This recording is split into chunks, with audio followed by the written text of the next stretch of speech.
10월 11일 금요일 아침 묵상 열왕기하 22장 1절에서 20절 개혁의 서막이라는 제목을 가지고 말씀을 살펴보도록 하겠습니다. 남유다의 마지막 불꽃이죠. 다윗의 길을 간 마지막 왕 요시야. 정말 이 요시야 이 마지막 왕도 이제 우리가 살펴볼 텐데 새벽기도 안 빠지시면 드라마틱해요. 참 드라마틱하고 이 안에 단순히 하나님 앞에 정직행해서 복 받았다는 얘기가 아니라 요시야의 삶을 통해서도 우리 가운데 주시는 메시지들이 굉장히 분명하고 좋습니다. 일단 8살 때 왕위에 올랐으니까 얼마나 여러 가지로 힘들겠어요. 8살에 왕이 됐다는 게 왕으로서의 모든 것들을 하기가 어렵고 또 이 아버지가 무깃도잖아요. 무깃도니까 므낫세잖아요. 므낫세니까 요시야가 무깃도에서 죽었죠. 므낫세니까 이 므낫세가 했던 짓이 55년 동안 나라를 어제도 살펴보자면 쑥대밭을 만들어 놨잖아요. 근데 요시야가 보니까 이게 하나님이 원치 않는 나라를 만든다는 건 인권이고 앞에서도 살펴봤지만 시스템이고 다 엉망이고 다 엉망. 예. 하나님 원치 않는 길로 간 게. 그런데 요시야가 이제 8살에 올라서 이 18년 동안 왕을 해봤더니 안 되는 거죠. 쉽지 않는 거죠. 그러니까 18년 동안 실패한 거예요. 그리고 나서 뭔가를 좀 들었든지 뭔가를 깨달았다든지 아니면 하나님이 감동을 주셨는지 성전을 수리하기 시작합니다. 근데 그 성전에서 말씀의 두루마리를 발견하죠. 그래서 그 말씀의 두루마리를 읽으면서 요시야가 남유다를 온전히 31년 동안 개혁하고 통치하고 거의 퍼펙트하게 개혁해요. 물론 이제 나중에 그것이 어떻게 이제 그 개혁이 온전하지 못하게 무너졌는지가 이제 잘 나오는데, 사랑하는 성도님들, 우리 삶 가운데 무언가 무너지고 손상되고 회복이 필요한 영역을 세우는 것은 하나님의 성전 신앙부터 회복하는 거예요. 그러니까 많은 분들이 참 안타까운 게 뭐냐면, 문제가 생기면 제일 먼저 하는 게 뭐냐면 이 므낫세 왕처럼 산당부터 세우는 거죠. 산당부터 세운다는 건 내 뜻대로 하겠다는 거고 내 마음대로 하겠다는 거고 내가 원하는 바부터 고민하는 거예요. 그런데 이제 요시야처럼 하나님 앞에서 이 성전부터 수리하고 회복하니까 하나님께서 기쁘셔서 말씀의 두루마기를 주고 그 두루마리를 통해서 정말 많은 사람들이 하나님 앞에서 살아나지 않습니까? 사랑하는 성도님들, 우리 가운데 정말 문제가 있고 어려움이 있을 때 제일 먼저 해야 될 게 우리의 마음을 여호와께 돌리는 건 줄 믿습니다. 항상 그거부터 시작하는 거예요. 하나님의 성소를 향해서 두 손을 들고 하나님의 성소를 향해서 우리 고개를 향했을 때 하나님께서는 그 성소에서 하나님의 말씀을 주시는 줄 믿습니다. 이게 시작이에요. 이게 시작이라고. 근데 우리는 응답이라는 어떤 하나님의 놀라운 은혜에 너무 우리 신앙에 포커스가 많이 맞춰주다 보니까 응답에 대해서는 문제가 있을 때 상당히 빠르게 고개를 돌리거든요. 하나님, 이 문제 응답하여 주시옵소서. 그런데 성전을 묵묵히 세워가고 그 가운데 선포되는 하나님의 말씀들을 하나님의 일하심의 시작으로 잘 여기질 못해요. 그러니까 어떤 분들 예배 몇 번 나오고 힘들 때 기도의 자리 몇 번 나왔는데 하나님 말씀에는 관심 없고 그냥 응답에 부르짖음만 있는 거죠. 그러나 그 응답 받으면 또 이제 돌아가고.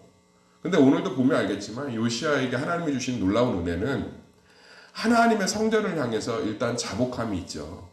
성전을 향해서 고개를 든다는 것, 성전을 수리하겠다는 건 우리가 생각하는 것처럼 토요일 날 와서 우리 권사님들 교회 청소하는 것처럼 이제 교회 청소를 좀 해야지, 교회 수리 좀 해야지, 우리 이제 부서지고 이런 것 좀 고쳐야지, 이런 개념이 아니에요. 성전을 세운다는 건 이제 내 마음대로 통치하지 않겠다는 거잖아요. 므낫세가 산당을 만든 이유가 뭐예요? 내 마음대로 통치하겠다는 거예요. 내 마음대로. 우상은 내 마음대로 하겠다는 거예요. 내 마음대로. 우상은 내가 만든 신이잖아요. 따라합시다. 우상은 내가 만든 신.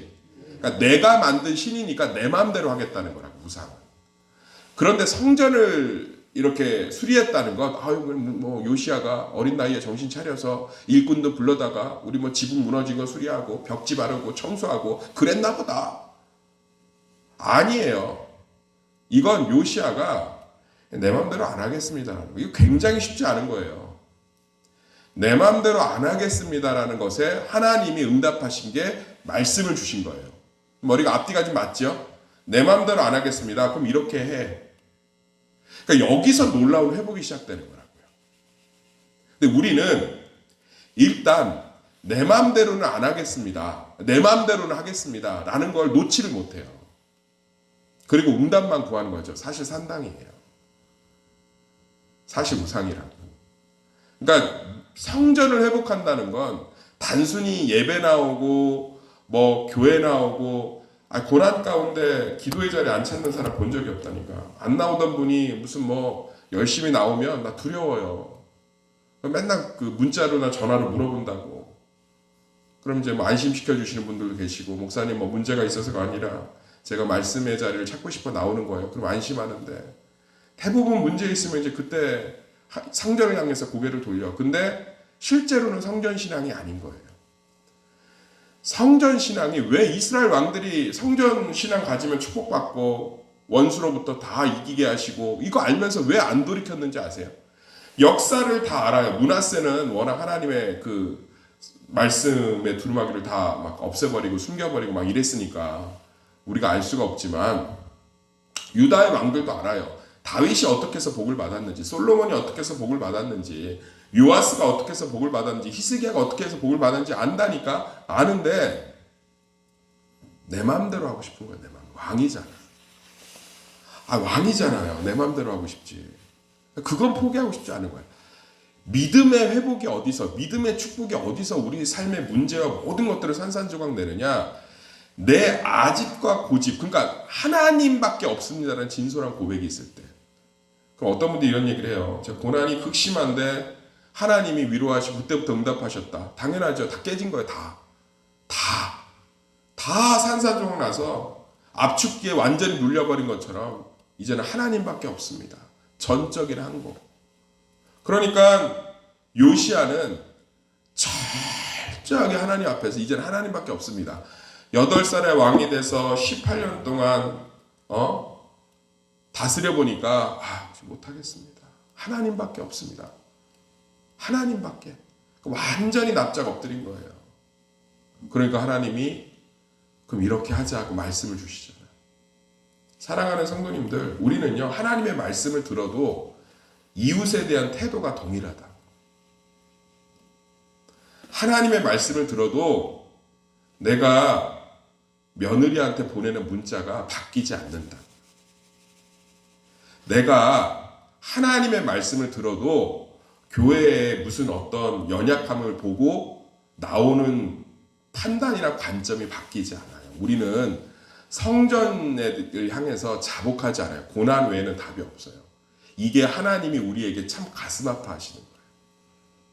고난이 오면 납작 엎드려요, 사람이. 하나님 우리한테 고난을 주고 싶어 하지 않는다니까요. 성전 신앙이 회복되면 다윗도 요시야도 요아스도 히스기야도 여호야다도 하나님이 복을 주세요. 교회 나오고 예배 나오는 게 성전 신앙의 회복이 아니라고. 왕이 하나님의 성전을 수리한다는 게 뭐겠어요? 여기서 나오는 말씀인 하나님을 왕으로 모시겠다는 거. 이거는 왕이 신하의 위치로 내려가는 거. 이거 어마어마한 거예요. 여기서 시작되는 거라고.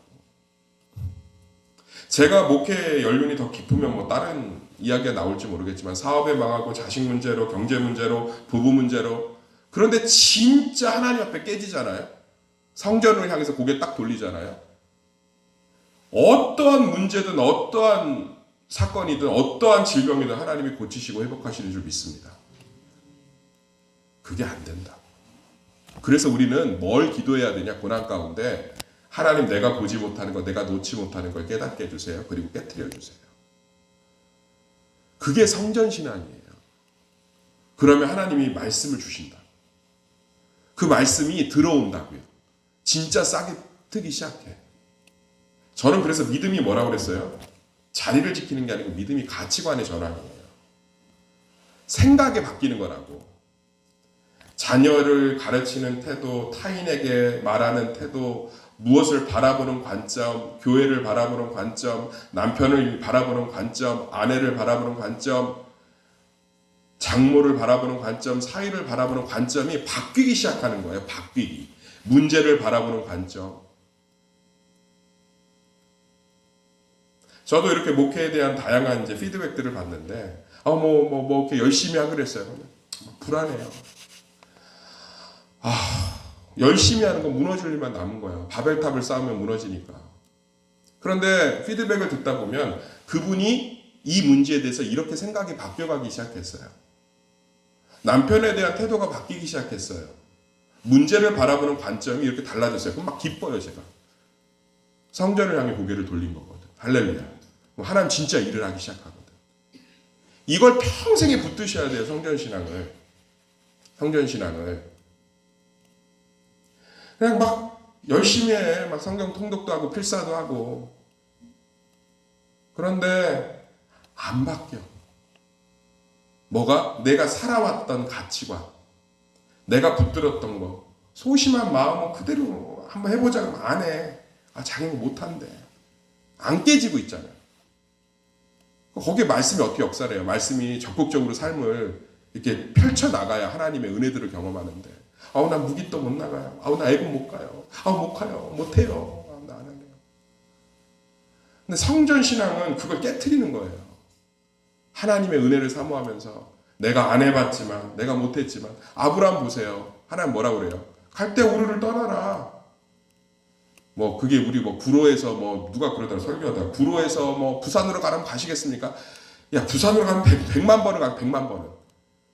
그 당시에 갈대 우르를 떠나서 하나님이 약속한 가나안 땅으로 가라는 건 지금으로 얘기하면 우크라이나로 가는, 우크라이나. 레바논으로 가는, 레바논 저희 선교사님이 계셔갖고 연락을 좀 했더니 한국에 이제 다시 들어오셨더라고. 비행기 타고. 뉴스에 나오는 거는 10분의 1도 안 된다. 10분의 1도 안 돼. 얼마나 이스라엘이 아예 그냥 황폐, 돌 하나도 안 남기려고 폭격을 해야 되는지. 하루에 160에서 200회를 폭격한다는데 살겠어요. 오죽하면 자기도 있겠는데.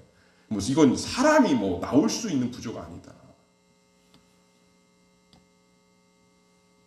우리 가운데요, 그 땅으로 가라는 거야. 그 한복판으로 폭격 떨어지는 거.